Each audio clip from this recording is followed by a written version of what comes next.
What's up mga tol? Nandito na naman tayo sa ating bagong episode ng Boss Tomas Vlogs. At ngayong gabi ay magluluto tayo ng napaka-special. Special dahil magluluto tayo ng menudo. Isa sa pinaka-blockbuster na putahe na ating lulutuin. So, eto na. Nabili na kami ng mga kailangan nating ingredients at hiwa-hiwain na lang natin siya para madala rin natin sa mga kababayan natin nandito sa ating suburb. So, ang una nating kinailangan is ito. Itong pork belly. Tapos, dalawa yung binili nating pork belly para kasya sa ating lahat. Ang ating estimate magiging head count ay 8 person. Kaya, dinamihan natin. So, ito yung mga pinamili natin kanina. Chickpeas o garbanzos. Tapos, tomato. Mga basic lang naman. Patatas. Carrots. Ayan, carrots. Bell pepper. Nabulok. Grabe ka naman. Cheese. Sibuyas. Kahapon lang yan binili. Ano pa? Yan lang. Carrots. Yan. So, puro basic lang yan. So, start off na natin ay hihiwain. Uy! Saan mo nakuha yan? Diyan, alam mo naman, kay Sir Kyle Kompleto kasi ang halos. buhay. Kompleto kasi halos yung gamit namin dito. Sa mga pagluluto. Baking. Hindi ko nga kalaing merong tin dito na ano eh. Yung hulmahan. Abot na sa akin yung patatas. Bilis naman, bilis. Ang bilis ng aking komi. Apply ako sa The Prince. Apply ka sa Prince, ha? Kahit pinakamasahol na kaaway ko, hindi ko rekomendang magtrabaho ron. Nakapagod kasi doon. Pero masaya. Friendships. Yan. Nakakapamuha ng mga friendships. Tsaka mga... Friendship. Yeah, friendship. Dapat kasi dito ka siguro. Tol, may bago nga pala kaming gimbal. Pangit angle ko ron eh.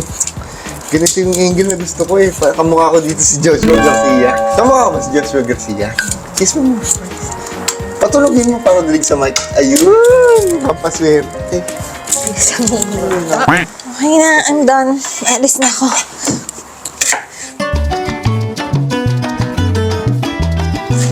Pero dapat yata unahin natin yung karne, Carol. Ano? Kasi para habang naghihiwa tayo ng gulay, Walagay mo dyan. Karne muna. sasangkotsahin na natin. So yun, mangyayari nito, hugasan muna natin yung chopping board. Para, bakit hugasan pa yung chopping board? Anong dahilan? Dapat alam mo. Bakit pa uugasan? Siyempre, para hindi makontaminate yung pagkain. Teret. Pumugla. So, ngayon, napagtanto namin na mas matatagalan tayo kung unahin natin yung gulay. So, magiging resourceful kami dahil dalawa kami ngayon. Si Carlo sa gulay, ako sa karne. Kaya, sangkutsay na natin to. At umpisahan na natin sa lalong madaling panahon. Para matapos na rin tayo sa lalong madaling panahon. Yung ano lang naman yung mga hiwa dito, tol. Basic lang, puro dice lang. Tapos, yung lahat, dice.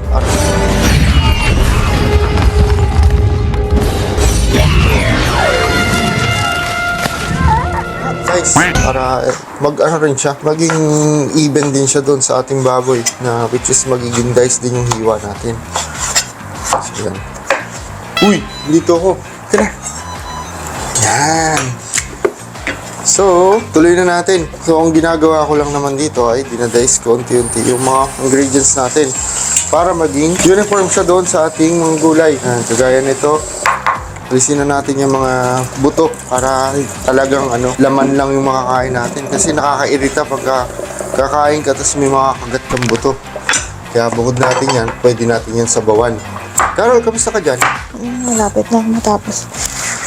O yan ba yung hiwa mo? Sana yan si Carol kasi yan ang madalas sila niluluto pag may birthday. Pag may handaan sa kanila, lagi akong may susoling walis. Di ba, Carol? Nung mag-boyfriend, girlfriend pa lang tayo, pag may handaan, may birthday sa kanila, lagi akong may dalang walis. Ay, naiwan mo na tato. Hindi sa amin yan. Ay, kala ko sa inyo. Oh, may handaan mo pala kayo. May mga teknik. Oo, birthday ng anak ko eh. Ay, ganun mo ba? Parang apang mo, yung ulam mo. Yung mga buraot sa Cavite. Halika! Pasok! Ay!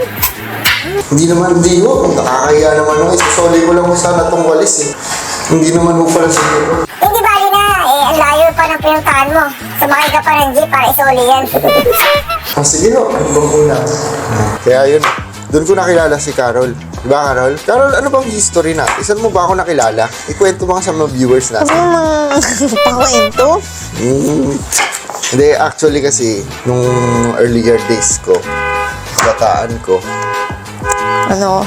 nakilala ko ni Carol sa sa isang male competition na pagandahan lalaki.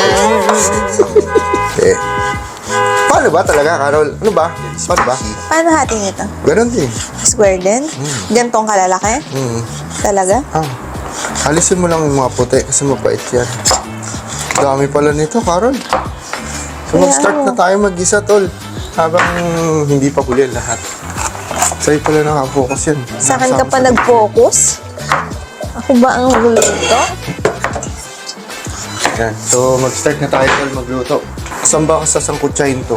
Ang tawag dito sa method na to ay... Sangkutsahin. So, ito ay kung ano man yung mga elements na nakakalakip dun sa karne, dito natin yan, i-eliminate. Kumbaga, yung mga dugo, yung mga unwanted smell, foul odor, yan lahat ay mawawala pag isinutsa mo. Kasi, i-infuse mo yung flavor ng ating sauce doon sa ating karne. Kaya, mangyayari nun, madidehydrate at mawawala yung mga unwanted smell natin. Pero, bago lahat, hugasan muna natin yung karne. Kasi yun talaga yung food safety. Baga, ika nga. Okay. Tapos na ang aking parte. So, Magluluto. ang sunod nating step ay gigisahin na natin yung bawang. Ano gagawin natin dito? Sabaw natin. Sarap na. Sige. Wala naman tayong sinigang. Yung palang Hindi, may kundi pang sinigang mix dyan. pwede natin pakulain. Hindi natin sinigang mix, diba? Eh, sayang din yan. Painitin lang natin konti yung mantika. Hindi na muna natin nahalo yung bawang, diba? Carol? Sabi ni nanay, igigisa na yan. Kasama yung bawang? Oo. Gusto yun pala. Hindi ko alam eh. Isa na natin Di ba yung bawang. tinuruan ka? Marunong kasi ako magminudo, pero yung minudo ko pang barko. Kaya iba yung method ni nanay. Masarap yung kanyang pagkakaluto. Ang pista. Ano ata yan? Ay, Yan, liver spread. igigisa mo na dyan. Lalagyan mo na ng tomato Dapat sauce. huli natin itong bawang sibuyas kasi hindi natin mapapakrispy yung Alin? Hindi natin mapapakrispy yung baboy. Hindi, igigisa mo, hayaan mo muna siya lumambot. Tapos, hindi na sangkotsa mo na, malambot-lambot na. Iwalay mo yung sauce, pipirituhin mo yung karne. Sige. Ibig sabihin, extract lang natin yung... Oo, para lang may lasa yung baboy. Sige, ganun ang gawin natin. Ganyan na. Kasi si Carol, kayo ang kabiling-bilinan ko. Huwag ka na magdala ng kahit ano. Magpalturo ka lang magluto ng Balenciaga at saka minudo. Kasi yun ang paborito ko eh. Saka yung tocho sa kay nanay, ang paborito ko ay minudo. At saka Balenciaga. Balenciaga. Yan. Pero kay mami, paborito ko naman ay tocho. Ano pa ba yung niluluto ni mami yung paborito ko? Tocho bangus, no? Sarap yun. Saka ano, yung... Gising-gising. So ngayon, na ginigisa na natin siya. Madalas kasi ginagawa ko to, hinuhuli ko yung paminta. Kasi alam nyo naman, para fresh na fresh yung yung paminta. So ayan, si Tita Carol, anong ginawa mo, Tita Carol? Nalagyan na ata yung tomato sauce, saka tomato paste. Ang sarap nung karne. Titimplahan mo na yun.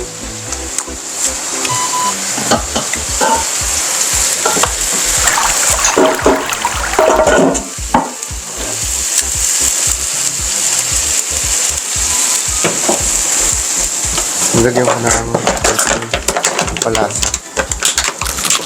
Evaporate lang muna natin.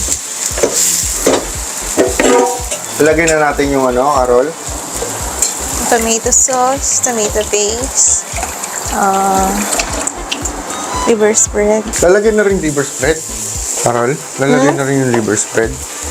Alam ko, parang ganun eh. Ilagay na natin. Liver spread. Titimplahan mo na siya. Hindi pala kasha pagka dito ka nagperito. Iprito natin dito yung gulay para magsabay lang sila. Lalaki na dito natin. Halo na natin yung tomato. Ha? Tomato, garbanzos. Malambot na naman yung garbanzos eh. Mamaya na lang siguro yun.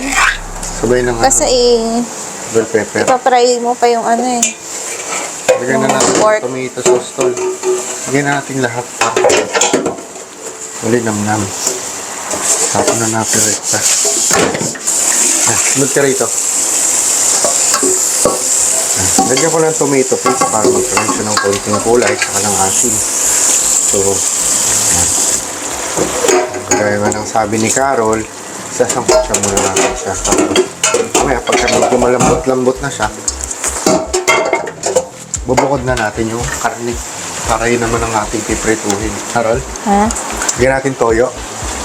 Ikaw, hindi ko alam. Taktak ng ulo mo rin. Bak. Hintayin mo lang siya kasi. Feeling ko kulang. So yan na. Luhit Kanina na ba yung natin to. buksan? Pagkaluhit natin, prituhin. Baka sumaba yung kamay ko. Oh, ikaw Sige, na. lagyan mo na. Ikaw na. Halika na. Tamahan mo ko. Sige. So magprito ng gulay. Sige. Yan. Papiprituhin na natin yung gulay. Tita Carol na magpiprito yan. Carol, dapat ba natin lagyan ng toyo? Palagay ko kulang liver spread natin. Yan mo. Saan yung liver spread? Yan. So yan, ang ginagawa natin ngayon, pinapano lang natin, pinapakapit natin yung karne dun, yung lasa ng kamatis dun sa ating karne. Kaya mas maging, ano siya, yung masarap. Medyo thick yung ating sauce. Pinalagyan natin ng liver spread. Yun yung magiging thickening agent natin bukod dun sa ating tomato kasi nakakapagpalapot din yung tomato paste, diba? Pero bukod dun, yung magiging thickening agent natin masarap.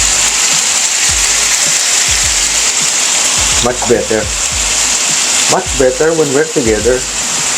Well, balawan lang natin kung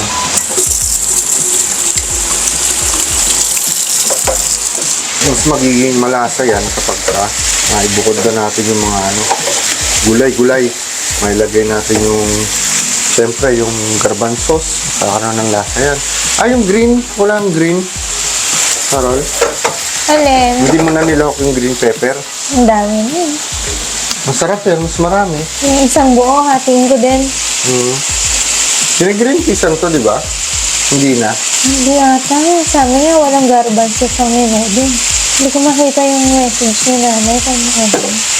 Ngayon, pwede na nating lagay itong toyo. Kasi yung toyo nito, timbladang Pinoy na eh.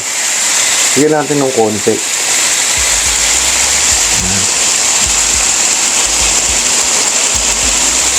Sarap kasi itong silver swan. Talagang nanunuot yung lasa. Sarap ang lagay mo.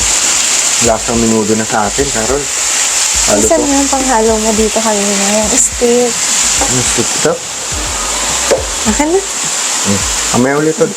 Ang lalaki ng hiwa ko ng yung patatas mo. Hindi ko pa na nahiwa sa gitna. Alin? Parang panghandaan. Yung patatas mo, pamitsado eh. Hindi ko pa na nahiwa yung gitna, oh. Alam mo yan, pag lumambot yan, mawawala na rin. Ito, bubukod ko to. Oo. So mga tol, bubukod daw natin yung karne ng baboy. Sabi, ipipiri-pirilo daw yan. Tapos lalagyan natin ng mantika. Oo. Lulutuin mo lang siya. Hanggang sa maging crispy. Oh, basta luto. Ito masarap to malambot. Kaya mo lang ganyan yun muna. Ito, masunog. Mamaya natin lalagyan ng cheese na. Ito kasi yung isa sa sikat na putahe sa amin. Kapag may fiesta, talagang hindi mawawala to. No? Fiesta talaga sa amin, hindi mawawala itong minudo kasi special to eh. Teka tol. Tol, subscribe naman kayo sa YouTube ko para sabay-sabay tayong mamasyal at mapagsalu-saluhan natin kung ano yung mapapasyalan natin dito sa Down Under. Bye-bye! Thank you, Tol!